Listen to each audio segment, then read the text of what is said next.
All right, welcome back, everybody, to the Raiders roster report. This is Raider Sparks. Today is May 5th, and just thought I'd come on. I know there's all kinds of stuff going on with the Casey Hayward signing, and very exciting for Raider Nation to kind of see what's going to happen with that and find out how the roster is going to shape out a little bit more. And my next couple of broadcasts, we're going to go over in greater detail the Raiders' defense and offensive roster, kind of get some breakdowns on kind of where we're at, how we're going to project out the rest of the off season. As obviously we're going to be going into the rookie mini camps pretty soon.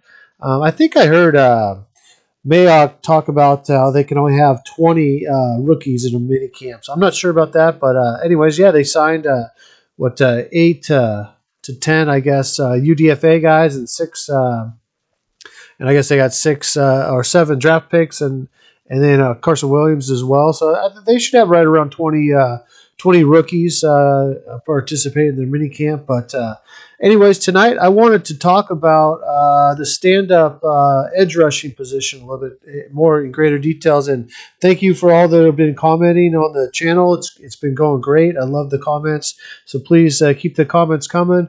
We'll try to keep the conversation centered around the Raiders and how we're going to best get back to the Super Bowl. Of course, there's all the Raider talk about the quarterback and Carr and Rodgers and the whole thing. And I'm not about to get into that conversation because I have no idea about any of that until it actually happens. I don't think it's worth talking about, but I think this is worth talking about. How we're going to handle the stand-up linebacker position, and obviously Malcolm Koonce, or Koonce, I guess is how he says his name.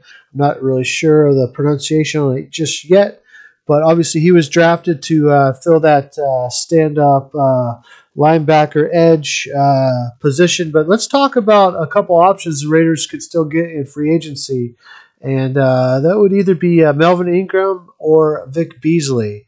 I think both would be excellent, but let's talk about both of them and see which one might be the best option for the Raiders. It's interesting. So Melvin Ingram, 6'2", 264, 31.5-inch arms, 4'6", 940, 6'8", 3 cone, which is good in 28 reps. So that's sort of his measurables, but that was back in his combine days. I'm sure the 40 and the 3 cone is definitely probably not quite the same.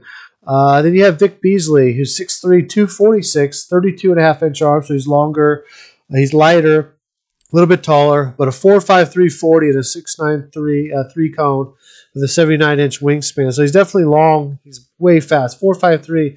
When you watch his tape, he plays 4'5'3". I think he plays faster than that. He is so fast on film. But anyways, the reason I bring this up is because there's been a lot of talk about Melvin Ingram coming over, which I think is totally fine since he knows the system. He's Gus Bradley's guy, the whole thing. But let's take a look. I just thought it would be interesting to kind of take a look at the physical makeup of both these players and maybe what they could bring to the defense. Obviously, Melvin Ingram brings a ton of experience in Gus Bradley's system, but he a lot of the time played more of the Leo type role, which Yannick would be playing for us. So it's kind of interesting. He is a stand-up edge rusher, and he can rush from the line and kind of do the spy position, those types of things. And he does them well. I mean, he's a very good player. So in his career, 9 seasons, 360 tackles, 49 sacks, 3 interceptions. So he can cover 70 total tackles for loss and let's see here, 108 quarterback hits. So he knows how to get to the quarterback. The issue I have is some injury concerns. He played 7 games last year. He's 32 as well. So age is a bit of an issue. And I just don't know what he's got left in the tank. I mean, if we got one solid year out of him, I think that would be great. And then turn it over to Malcolm for that position. But like I said, he profiles more in the Leo position. So if you looked at, and let's just say looked at Yannick, Yannick is 6'2", 252. He came to the league in the 240s. He got up to 252. I think he actually plays a little heavier now. but 32.5-inch arms, 4.7, 840, 7.35 3-cone, and 26 reps. So he's strong. He doesn't have the solid 40 time, which I'm sure Melvin Ingram's 40 time is probably around there by now after being in the league for 9 seasons. So, and a lot of the time he did play that position, but he would rush from a stand-up position. But he did play the edge, the Sam role, as they call it, or Gus Bradley will call it, or the spy role as well, to kind of spy on that. So it is a possibility. I know I'm surprised if it hasn't happened yet. I mean, I thought it would already happen. So maybe there's some holdup with it. And my reason for bringing up Vic Beasley is because maybe the Raiders and other teams are considering Vic Beasley as, for this position, because what the Raiders are really looking for is somebody that can stand up on the edge, rush the passer, obviously, and challenge the tackle with a speed rush or a variety of pass moves. Somebody that can drop into coverage. Somebody that can track down the running plays from from the backside, chase down running plays, be strong with the run. Or even to play that prowl or spy position on a quarterback like Arden Key did for us against Mahomes. Somebody that can do that. And the reason I bring up Beasley is because I think the fit is there in basically 6 seasons total, but he really only had 5 seasons. He really didn't play last year. 160 tackles, 37.5 sacks, 37 tackles for loss, and 46 quarterback hits.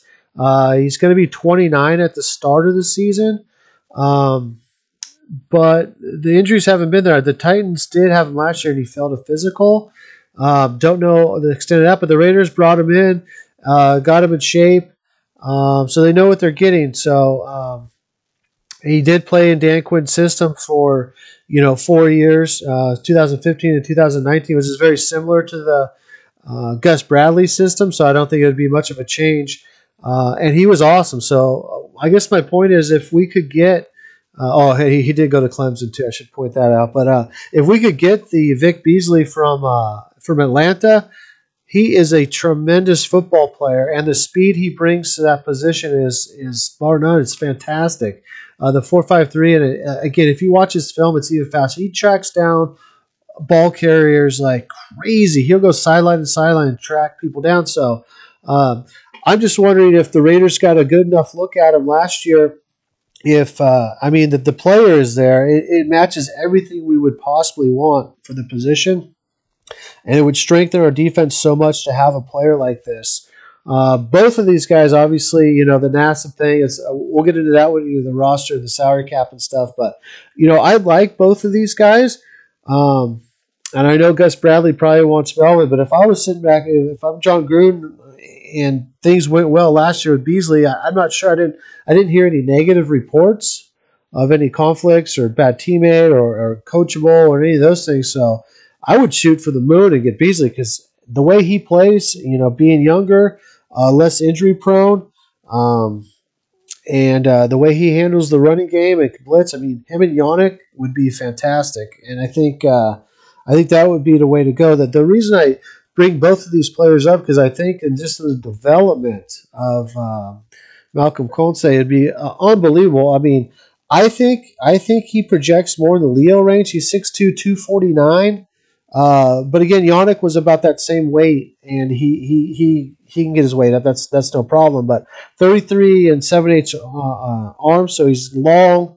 But his projected 40 time, he didn't do it because he was hurt. It was around 4.7, 4.8. In the more of that traditional Leo, the more of the Melvin Ingram and Yannick range, than that of like Vic Beasley, who could play out in space. Now, they've said that Malcolm can play in space. He's got the physical tools to do it, the quickness to do it. But I just think in the long term, his position would project as that Leo position. So, but in any event, bringing in Melvin Ingram or Vic Beasley, think about what Malcolm could learn from these guys and Yannick for just simply pass rush moves.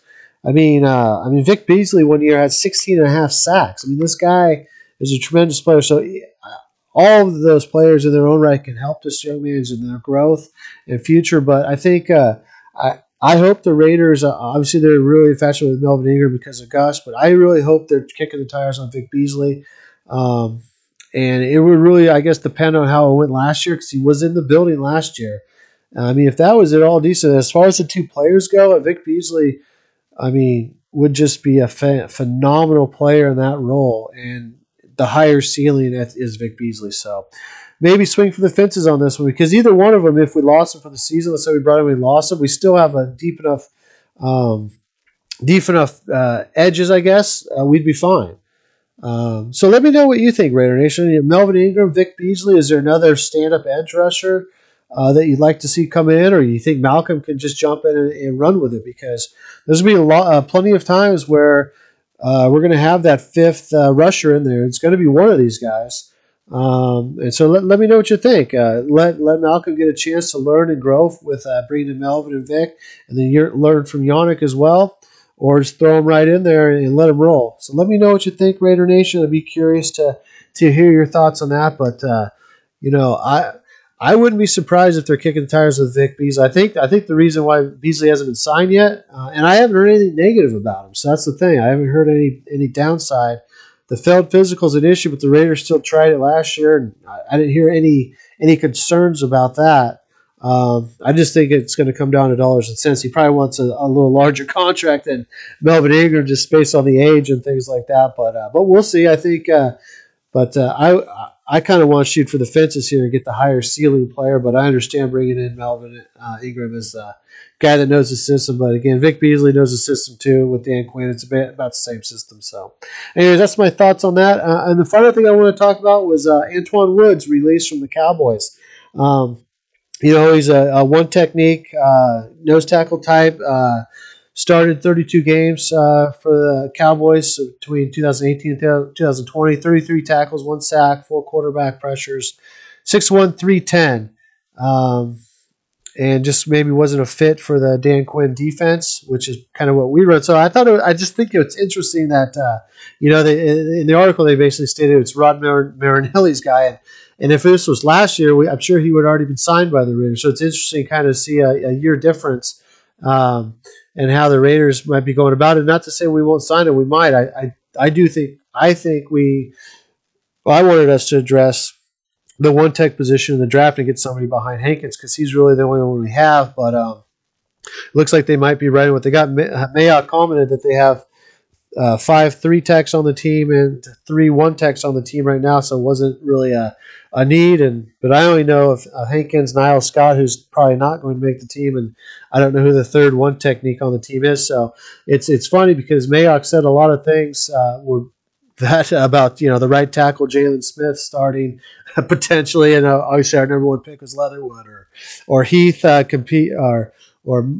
Mooring was going to come into the team and compete with Heath for the starting free safety spot. Well, Heath gets released today. So, all these things that he was trying to misdirect on, I don't know if he was misdirecting there, and we are looking for a backup one technique or somebody to come in and compete with Hankins for that spot. I kind of thought we had addressed in the draft. Obviously, we just didn't have enough draft picks to do it. I thought there were a couple guys in there that I really kind of wanted to see on the team, but didn't work out. So, be on the lookout. I mean, if this was last year, we probably already would have signed Antwaun. And, the Rod Marinelli connection, the whole thing. So, I don't know. Something to consider. Me personally, I would wait if we're going to do it because I think there's going to be others released that might be better. Plus, I'd want somebody with a little bit more upside in the passing because Hankins is a really good run defender anyways. But I also want to see him get a heavier guy too, in that 310, 320-pound range, so that when we get into short yardage situations, we have 2 big dudes up there that can take on the offensive linemen to free up our linebackers, because our linebackers are not the heaviest guys. They're kind of hybrid linebackers, that type of thing. And so in those short yardage situations, you need true linebackers that can either shed blocks and make the tackles, which we don't really have. We have more gap fillers and more guys that need to stay clean. And having another bigger dude with Hankins to kind of help with that situation, I think would be a benefit to the team. I'm not sure. Quentin Jefferson, I think, was probably going to play that role with Hankins, and I think he'd probably do pretty good. I don't know. For me, in building the team, I would want one more heavy guy. But we'll see how it goes. I know Gus Bradley's got the philosophy of the lighter guys, but that's more for pass rushing. I just want to make sure we're stout in the run game, and if we're bringing in these hybrid linebackers, I just think we just need to keep them clean. and keep those offensive linemen off them, especially in the short yardage situation. So something to keep an eye on. I thought I'd mention it, Raider Nation. Anyways, just a quick video tonight. I'm going to really get into more detail on the Raiders roster, breaking down the offense and breaking down the defense, kind of where we're at right now. And, yeah, that's all I got for you tonight. So, yeah, please comment. Let me know what you think about Vic Beasley, Melvin Ingram, one of those guys potentially joining the team. Yeah, like, subscribe, share the video, and comment and all those good things. Until next time, this is Raider Sparks. Have a good night.